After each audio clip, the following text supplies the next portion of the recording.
کے ساتھ 5 کو نیچے اتار لیا تو ہم ضرب کو دیتے ہیں 78 آئے گا۔ اب اس میں سے 7 بچے اور اس کے ساتھ 6 کو نیچے اتار لیا 13 × 65 اور اس طرح 11 بچیں گے تو ہم 7 کو نیچے اتار لیں گے۔ اس طرح یہ 117 بن جائے گا اور یہ 117 پر پورا ہی تقسیم ہو جائے گا۔ 3 بچ جاتا ہے تو ہم اوپر 0 لگا کر نیچے باقی میں 3 کو لکھیں گے۔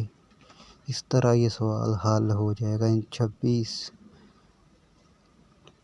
اب ہم دوسرا سوال کریں گے 215 کو 3,49,876 پر تقسیم کرتے ہیں۔